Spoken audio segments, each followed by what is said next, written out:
Esa nefasta clarividencia. Cada acontecimiento solo es un mal augurio más. De vez en cuando, sin embargo, una excepción que el cronista exagera para crear la ilusión de lo inesperado. La mejor prueba de que la envidia es universal es que se manifiesta hasta en los propios alienados, en sus breves intervalos de lucidez. Todas las anomalías nos seducen, y en primer lugar la vida, anomalía por excelencia. De pie, admitimos sin drama que cada instante que pasa se desvanece para siempre. Acostados, esta evidencia nos parece tan inadmisible que desearíamos no volver a levantarnos. El eterno retorno y el progreso, dos nociones sin sentido. ¿Qué queda entonces?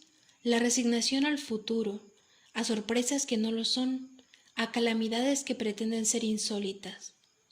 Si se comenzara por suprimir a todos aquellos que solo pueden respirar sobre un estrado. Vehemente por naturaleza, vacilante por opción. ¿Hacia qué lado inclinarse? ¿Por quién decidirse? ¿A qué yo adherirse?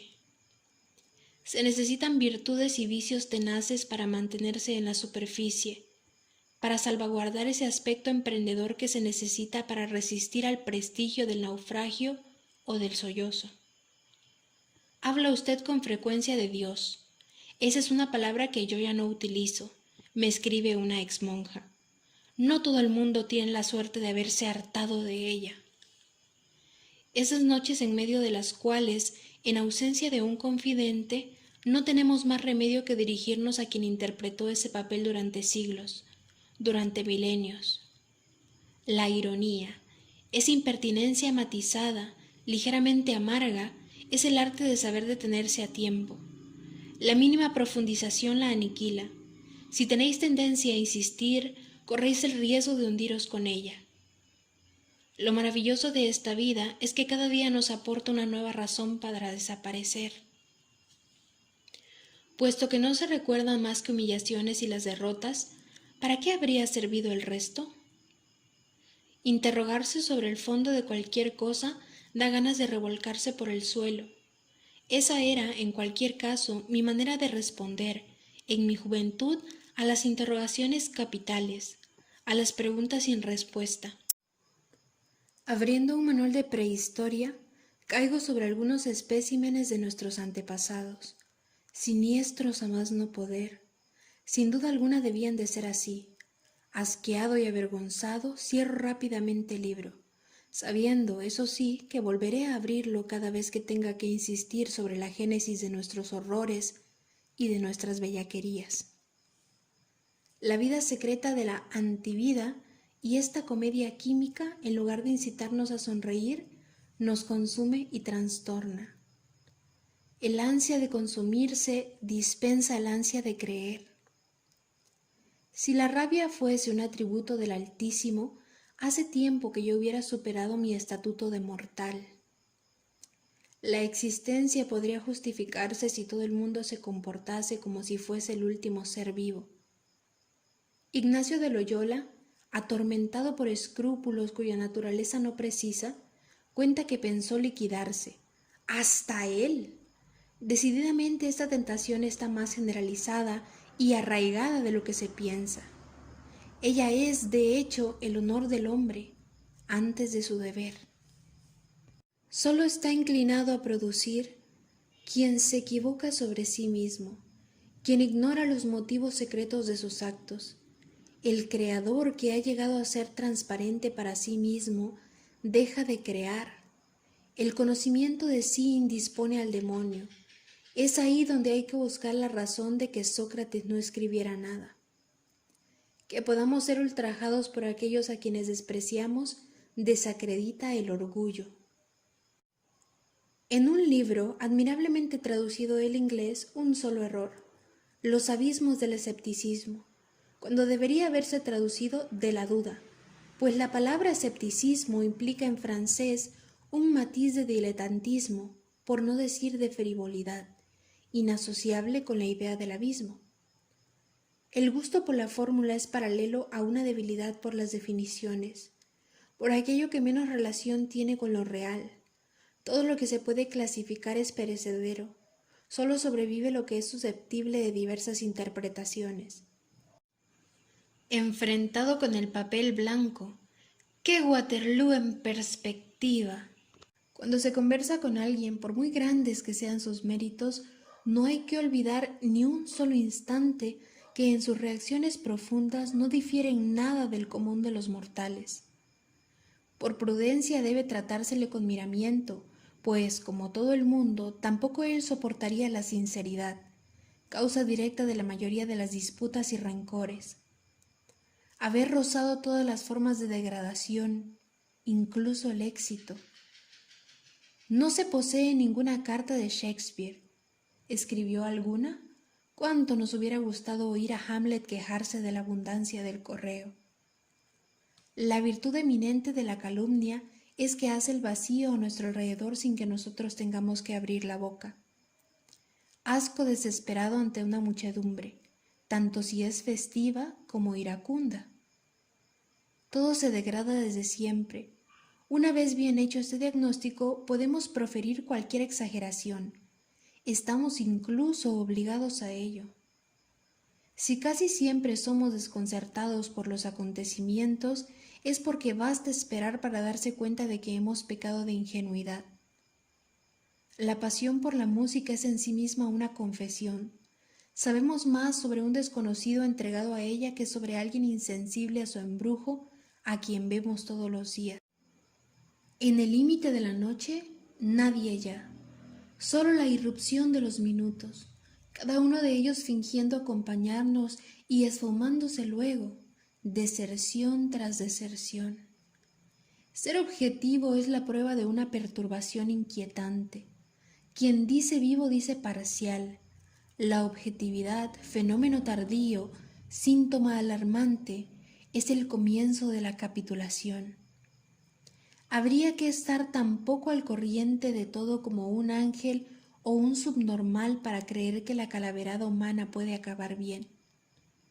Las cualidades de un neófito se realzan y refuerzan bajo el efecto de sus nuevas convicciones. Eso él lo sabe, lo que ignora es que sus deficiencias aumentan proporcionalmente. Ese es el origen de sus quimeras y de su soberbia. Hijos míos, la sal viene del agua y en contacto con el agua se disuelve y desaparece. De la misma manera el monje nace de la mujer y si se acerca a ella se disuelve y deja de ser monje. Aquel Jean Moscous parece en el siglo VII haber comprendido mejor que más tarde Strindberg o Weiner el peligro ya señalado en el Génesis. Toda vida es la historia de un hundimiento. Si las biografías son tan cautivadoras, es porque los héroes, al igual que los cobardes, se fatigan innovando en el arte de besar el suelo. Decepcionados por todos, es inevitable que acabemos siéndolo por nosotros mismos, a no ser que hayamos comenzado por ahí. Desde que observo a los hombres, no he hecho más que aprender a amarlos cada vez más, escribía Lavater, contemporáneo de Chamfort. Semejante observación, normal en un habitante de un villorrio helvético, le hubiera parecido una gansada al parisino habituado a los salones. La rabia de no haberse extraviado como los demás, de haber acertado, esa es la miseria secreta de más de un desengañado. ¿Cómo he podido resignarme un solo instante a lo que no es eterno? Sin embargo, eso es algo que sigue sucediéndome, en este mismo instante, por ejemplo. Cada uno se agarra como puede a su mala estrella. Cuanto más progresamos en edad, mejor nos damos cuenta de que nos creemos liberados de todo y de que en realidad no lo estamos de nada. Sobre un planeta gangrenado deberíamos abstenernos de hacer proyectos, pero seguimos haciéndolos, dado que el optimismo es, como se sabe, un tic de agonizante. No aceptaba vivir a remolque de Dios. La meditación es un estado de despertar alimentado por un trastorno obscuro, que es a la vez estrago y bendición. Pecado original y transmigración, dos ideas que asimilan el destino a una expiación, y lo mismo da que se trate de la falta del primer hombre o de las que nosotros hemos cometido en nuestras existencias anteriores. Las últimas hojas caen danzando. Se necesita una gran dosis de insensibilidad para no sucumbir al otoño. Creemos avanzar hacia un objetivo determinado, olvidando que solo se avanza realmente hacia el objetivo mismo, hacia la ruina, en suma, de todos los demás. El dolor, jamás irreal, es un desafío a la ficción universal. Qué suerte la suya de ser la única sensación que posee un contenido, por no decir un sentido. Despondency. Esta palabra cargada de todos los matices del abatimiento habrá sido la clave de mi vida, el emblema de mis instantes, de mi coraje negativo, de mi invalidación de todos los futuros. Cuando hemos perdido las ganas de manifestarnos, nos refugiamos en la música, ese Edén de los abúlicos. Pareciendo las razones de persistir en el ser cada vez menos fundadas, nuestros sucesores tendrán más facilidad que nosotros para desembarazarse de semejante obstinación. En cuanto se es rozado por una certeza, cesa uno de desconfiar de sí mismo y de los demás. La confianza es, en todos sus aspectos, fuente de acción y por consiguiente de error.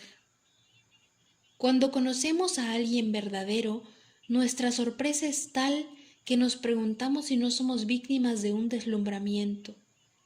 ¿Para qué inventar los libros sosegadores puesto que son legión y solo 2 o 3 resultan eficaces? Si no quieres sucumbir a la rabia, deja tranquila tu memoria, renuncia a hurgar en ella.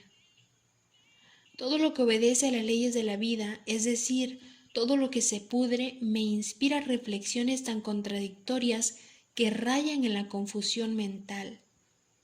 Vivir con el temor de hastiarse en todas partes, incluso en Dios, en la obsesión de ese tedio extremo veo yo la razón de mi fracaso espiritual. Entre el epicureísmo y el estoicismo, ¿por cuál optar? Paso constantemente del uno al otro y la mayoría de las veces soy fiel a los dos a la vez, lo cual es mi manera de adherirme a las máximas que la antigüedad practicó antes de la irrupción de los dogmas. A la inercia le debemos el hecho de ser preservados de la inflación en la que más de uno cae por exceso de vanidad, de trabajo o de talento. Si no es reconfortante, es en cualquier caso halagador decirse que moriremos sin haber mostrado totalmente aquello de lo que somos capaces. Haber pregonado a bombo y platillo nuestras dudas sin dejar de invocar esa escuela de discreción que es el escepticismo. En favor considerable que nos hacen los pesados, ladrones de nuestro tiempo, impidiéndonos dejar una imagen completa de nuestras capacidades. Podemos amar a cualquiera salvo a nuestros semejantes, precisamente porque se nos parecen. Este hecho basta para explicar por qué la historia es lo que es. La mayoría de nuestros achaques proceden de lejos de alguno de nuestros antepasados, echado a perder por sus excesos. Nosotros pagamos sus desenfrenos, no tenemos ninguna necesidad de beber, él habrá bebido ya por nosotros.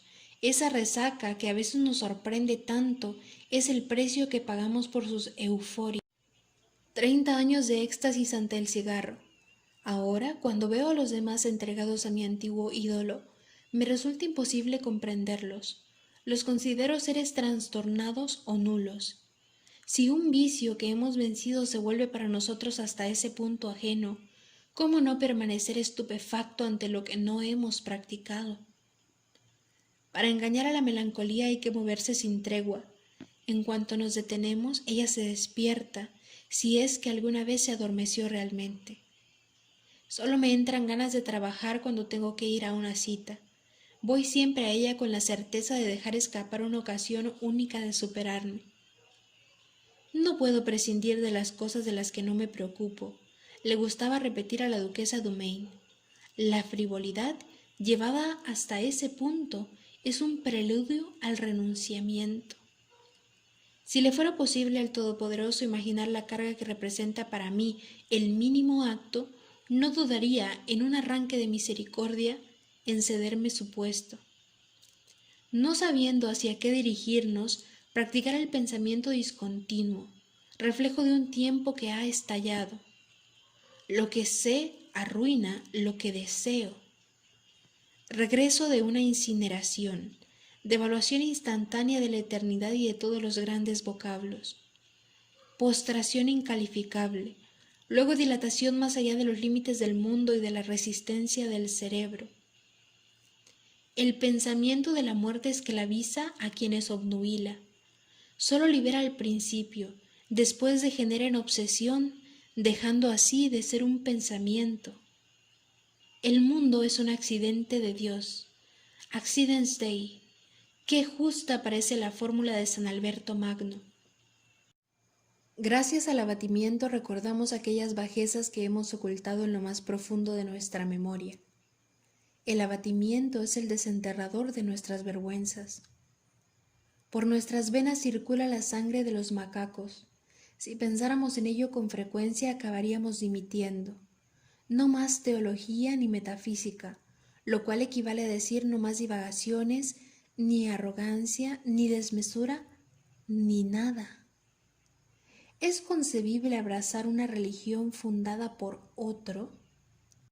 La excusa de Tolstói como predicador es haber tenido 2 discípulos que sacaron las consecuencias prácticas de sus hominilías, Wittgenstein y Gandhi. El primero distribuyó su fortuna, el segundo no tenía nada que distribuir. El mundo comienza y acaba con nosotros. Solo existe nuestra conciencia. Ella lo es todo y ese todo desaparece con ella. Al morir no abandonamos nada. ¿Por qué entonces tantos melindres en torno a un acontecimiento que no es ningún acontecimiento? Llega un momento en que uno se imita ya más que a sí mismo. Cuando nos despertamos súbitamente, si queremos volver a dormirnos debemos alejar todo esbozo de pensamiento, todo boceto de idea, pues no hay peor enemigo del sueño que la idea neta. Personaje horrendo, el desconocido se cree el centro del mundo. Sus sarcasmos sobre todo no conseguirán contrarrestar los elogios que no cesa de hacerse y que sustituyen con creces a los que nunca se le han hecho. Alabados sean los afortunados, escasos es cierto, que, habiendo triunfado, saben desaparecer llegado el caso. De todas maneras, no se agotan en recriminaciones y su vanidad nos consuela de la arrogancia de los incomprendidos. Si de vez en cuando nos tienta la fe, es porque propone una humillación de recambio. Es a pesar de todo preferible encontrarse en posición de inferioridad frente a un Dios que frente a un homínido. Solo se puede consolar a alguien abundando en el sentido de su aflicción, y eso hasta el momento en que afligido se harta de serlo. Todos esos recuerdos que surgen sin necesidad aparente, ¿para qué nos sirven sino para revelarnos que con la edad nos volvemos exteriores a nuestra vida? Que esos acontecimientos lejanos no tienen ya nada que ver con nosotros y que un día sucederá lo mismo con la propia vida. El todo es nada. Del místico es solo un preliminar a la absorción en ese todo que se transforma milagrosamente en algo existente. Es decir, realmente todo. Esa metamorfosis en mí no pudo producirse, dado que la parte positiva, la parte luminosa de la mística, me está vedada. Entre la exigencia de ser claro y la tentación de ser oscuro, imposible decidir cuál merece mayor consideración. Tras haber pasado revista a todos aquellos a quienes deberíamos envidiar, constatar que no desearíamos cambiar nuestro destino por el de nadie. Todo el mundo reacciona igual. ¿Cómo explicar entonces que la envidia sea la más vieja y la menos agotada de nuestras taras? Es difícil no guardar rencor a un amigo que nos ha insultado en pleno delirio. Por mucho que nos repitamos que no era él mismo, se reacciona como si por una vez nos hubiera revelado un secreto bien guardado. Si el tiempo fuera un patrimonio, un bien, la muerte sería la peor forma de expoliación. No vengarnos solo nos halaga a medias, puesto que no sabremos nunca si nuestro comportamiento nos ha sido dictado por la nobleza o por el amilanamiento, el conocimiento o el crimen de indiscreción. Contar en vano con la ventaja de estar solo, siempre escoltado por uno mismo. Cuando se carece de voluntad, ningún conflicto es posible. Con los albúlicos, imposible la tragedia. Sin embargo, la ausencia de voluntad puede ser sentida más dolorosamente que un destino trágico. Se acomoda uno más o menos bien a cualquier fiasco, excepto a la muerte, el fiasco mismo. Cuando se ha cometido una bajeza, se vacila en asumirla, en designar el responsable. Se pierde uno en cogitaciones eternas que no son sino una bajeza más, atenuada sin embargo por la acrobacia de la vergüenza y del remordimiento. El alivio que se siente al descubrir en el umbral del alba que no existe beneficio alguno en ir hasta el fondo de cualquier cosa. Si aquel a quien llamamos Dios no fuera el símbolo por excelencia de la soledad, yo jamás le hubiera hecho el mínimo caso. Pero intrigado desde siempre por los monstruos, ¿cómo hubiera podido ignorar a su gran adversario, más solo que todos ellos? Toda victoria es más o menos una falacia, solo nos afecta en la superficie, mientras que las derrotas, por muy pequeñas que sean, nos hieren en lo más profundo de nuestro ser, donde procurarán no hacerse olvidar, de manera que, suceda lo que suceda, podemos contar con su compañía. La cantidad de vacío que he acumulado, conservando al mismo tiempo mi estatuto de individuo, el milagro de no haber reventado bajo el peso de tanta inexistencia, sin el perfume de incurabilidad que arrastra consigo, el tedio sería la plaga más difícil de soportar. La conciencia de mi indignidad me anonadaba. Ningún argumento podía combatirla o disminuirla, ni siquiera la evocación de alguna de mis hazañas. Todo resultaba inútil. No eres más que un comparsa, me repetía una voz segura de sí misma. Al final, exasperado, le repliqué con el debido énfasis. Trátame así, pasa de castaño oscuro. ¿Crees que cualquiera podría ser el enemigo jurado del planeta? ¿Qué digo yo? Del macrocosmos. Morir es probar que sabemos defendernos. Con qué alegría saludamos la infidelidad del instante que se disocia de todos los demás, que se libera de ellos traicionándolos. A menos de cambiar totalmente, cosa que no sucede jamás, nadie puede liquidar sus contradicciones. Solo la muerte nos ayuda a lograrlo, demostrando así que es más sagaz que la vida. Durante milenios no fuimos más que mortales.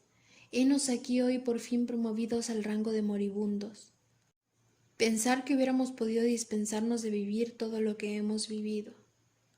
Sobre mi folio inmaculado un insecto, apenas visible, corría a toda velocidad. ¿A dónde vas? ¿Qué buscas? ¿Por qué tanta prisa? Descansa un poco, le dije en plena noche. Cuánto me hubiera gustado verle rajarse. Hacerse discípulos es más difícil de lo que parece. No poseer nada en común con el todo y preguntarse en virtud de qué desajuste formamos parte de él. ¿Por qué fragmentos? Me reprochaba un joven filósofo. Por pereza, por frivolidad, por asco, pero también por otras razones. Y como no encontraba ninguna, me puse a darle explicaciones prolijas que le parecieron serias y acabaron convenciéndole. El francés, idioma ideal para traducir delicadamente sentimientos equívocos. En una lengua prestada se es consciente de las palabras, las cuales existen no dentro, sino fuera de uno mismo. Esa separación entre nosotros y nuestro medio de expresión explica, porque es difícil, por no decir imposible, ser poeta en una lengua que no sea la propia. ¿Cómo extraer una sustancia de palabras que no están enraizadas en nosotros? El extranjero vive en la superficie del verbo. No puede, en una lengua aprendida tardíamente, traducir esa agonía subterránea de la que emana la poesía. Devorado por la nostalgia del paraíso sin haber conocido un solo acceso de fe verdadera. Bach en su tumba. Lo vi. como tantos otros, por una de esas indiscreciones a las que los enterradores y los periodistas nos tienen acostumbrados. Y desde entonces pienso sin cesar en las órbitas de su calavera, que no tienen nada de original, a no ser que proclaman la nada que él negó. Mientras quede un solo Dios de pie, la tarea del hombre no se habrá acabado. El reino de lo insoluble se extiende a ojos vistas. La satisfacción que se experimenta ante ello es, sin embargo, una satisfacción mitigada. ¿Qué mejor prueba de que estamos desde nuestro origen contaminados por la esperanza? Después de todo, yo tampoco he perdido el tiempo. Yo también me he sangoloteado como todo hijo de vecino en este universo descabellado. Fin. Hemos oficialmente concluido el primer audiolibro del canal. Quiero agradecerles a todos la paciencia, tanto por los tiempos, ya que yo estudio en la universidad, y por el hecho de que no tengo un equipo profesional y a veces la calidad de las cosas no es la mejor del mundo. Espero que hayan disfrutado y hasta la próxima, supongo.